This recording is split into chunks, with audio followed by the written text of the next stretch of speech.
नमस्कार बच्चों, I hope कि आप सब ठीक होंगे। तो हम मैथ के अंदर सीख रहे थे नंबर सिस्टम।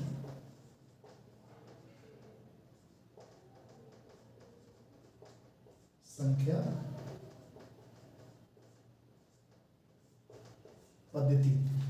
पद्धति में कल हमने जो पढ़ा था इससे पहले लेक्चर में, वो अंकों के बारे में, संख्याओं के बारे में, और आपने जातीय मान निकालना और जो स्थानीय मान निकालना ये पढ़े थे।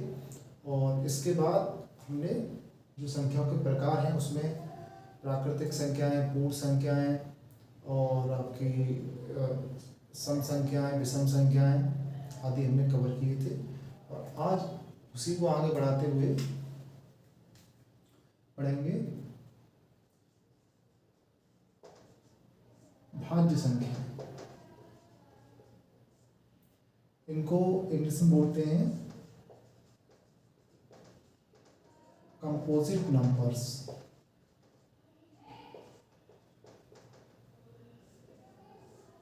तो भाज्य संख्या कौन सी होती हैं? तो इसको हम समझते हैं ऐसी संख्याएं जो एक एवं स्वयं के अलावा भी अन्य संख्याओं से पूरी तरह कट जाती हैं।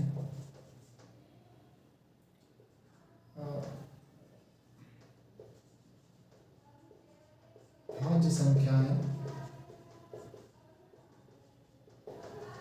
कहलाती है। तो भाज्य संख्या कौन सी होंगी? उदाहरण देख लेते हैं। 4, 6, 8, 9 ऐसी संख्याएं जो एक एवं स्वयं के अलावा भी अन्य संख्याओं से पूरी तरह कट जाती हैं, भाज्य संख्या कहलाती है। तो इसे समझते हैं, ऐसी संख्याएं एक से भी कटती हैं, स्वयं से भी कटती हैं और इसके अलावा किसी और नंबर से भी कट जाती हैं। तो कम से कम ये संख्याएं 3 संख्या अंकों से कटती हैं या संख्याओं से कटती हैं। जैसे 4 है, 4 1 से भी कट जाएगा, 4 से भी 2 से भी कट जाएगा और 4 से भी कट जाएगा। इसी तरीके से जो 6 है, 1 से भी कट जाएगा, 2 से भी कट जाएगा और 3 से भी कट जाएगा, 6 से भी कट जाएगा। तो ऐसी संख्या क्या है कि कम से कम 3 संख्याओं से कटती हैं। 3 से ऊपर हो सकती है लेकिन 3 से कम नहीं हो सकती। 1 से तो कटेगी, दूसरा स्वयं से कटेगी और इसके बाद और भी 3 संख्या से कटेगी। तो इसी तरीके से हम आगे और देखते हैं। ऐसे 8 है, जैसे 8 है तो 8 1 से भी कट जाएगा और आपका 2 से भी कट जाएगा, 4 से भी कट जाएगा और 8 से भी कट जाएगा। तो कहने का मतलब 8 क्या है? एक कंपोजिट नंबर है। अब आगे बढ़े, आप स्क्रीनशॉट ले सकते हैं।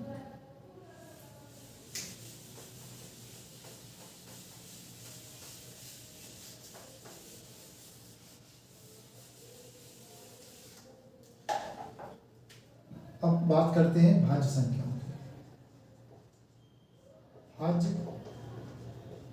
संख्याएं, तो भाज्य संख्या को इंग्लिश में क्या बोलते हैं? Prime numbers.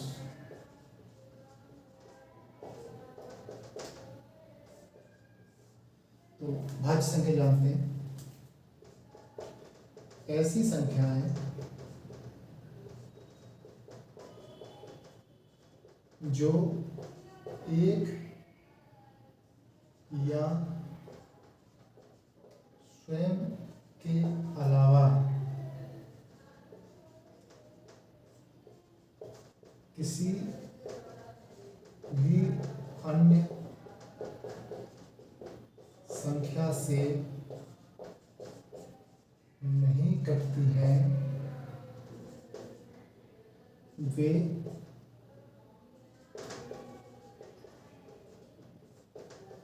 अभाज्य संख्याएं कहलाती हैं। उदाहरण के लिए 2, 3, 5, 7 इस तरीके से। अब इसमें भाज्य संख्याओं से पेपर में जो आपके कांस्टेबल, एसएससी जीडी है, उत्तर प्रदेश पुलिस है, और भी बहुत सारी परीक्षाएं हैं जो उनमें इस अभाज्य संख्याओं से क्वेश्चन आता है। और किस टाइप से पूछता है, जैसे आपसे पूछ लेगा 50 से 60 के बीच में कितनी अभाज्य संख्या है, या 1 से लेकर 50 के बीच में कितनी अभाज्य संख्या है। इस तरीके से जो अभाज्य संख्या है, अभाज्य संख्या, तो 1 से 50 के बीच में कितनी अभाज्य संख्या है, इस तरीके से पेपर में क्वेश्चन देखने को मिलता है इनसे रिलेटेड। तो इसके लिए अभाज्य संख्याओं के लिए सबसे बढ़िया चीज़ है कि हम 1 से 100 तक के बीच में जो अभाज्य संख्या आती हैं उनको याद कर लें, जिससे कि हमें एग्जाम टाइम पे इस तरह की समस्या फेस ना करनी पड़े। तो मैं यहाँ पे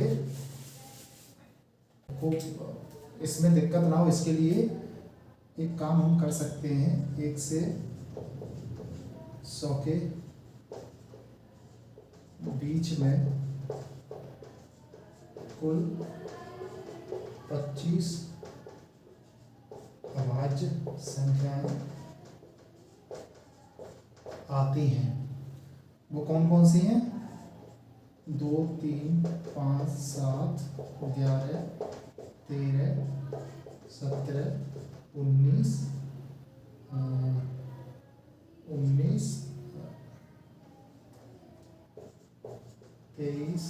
29, 31, 37,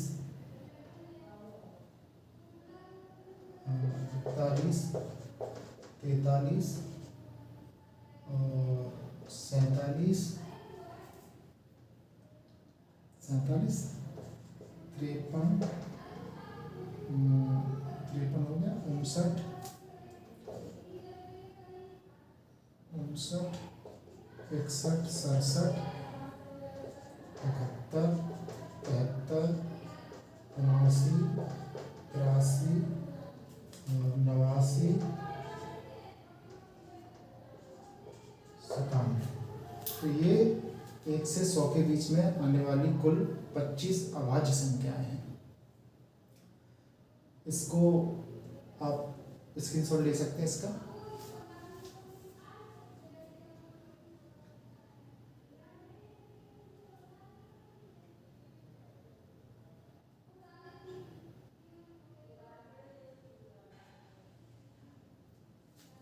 स्क्रीनशॉट ले लिया होगा। अब आगे देखते हैं।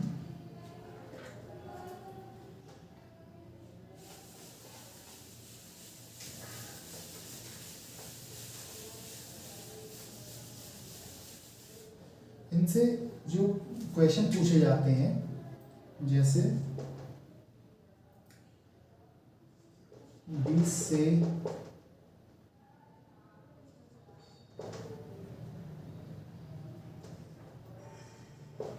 30 के बीच कुल कितनी अभाज्य संख्याएं आती हैं।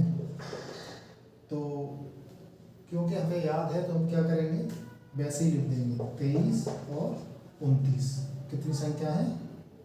2 संख्या आती है, तो ये हमारा उत्तर हो जाएगा। तो इस तरीके से आप अगर इनको 1 से 100 तक के बीच में की अगर अभाज्य संख्या आपको याद है तो आप आसानी से पता लगा लेंगे, और इससे आपका समय बचेगा, एग्जाम में काफी समय बचेगा। अगला देखते हैं।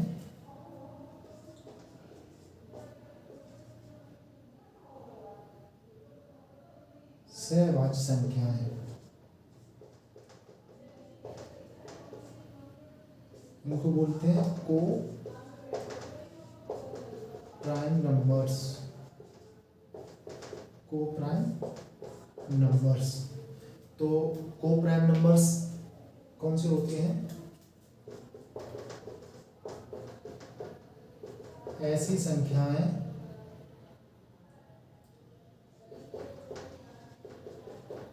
जोड़े में आती हैं और इनका मासापा निकालने पर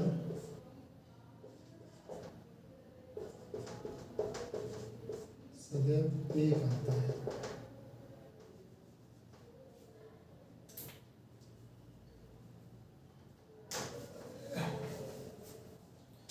इनका मासापा सदैव एक आता है।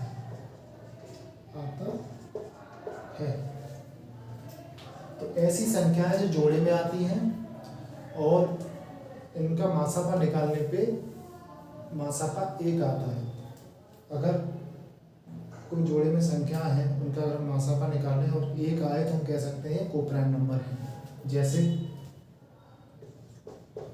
उदाहरण है 2 3 4 5। जैसे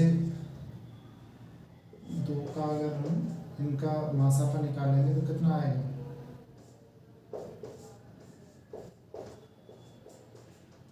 मासापा एक आया। सेम है, अगर 4 5 का निकालेंगे तो कितना आएगा?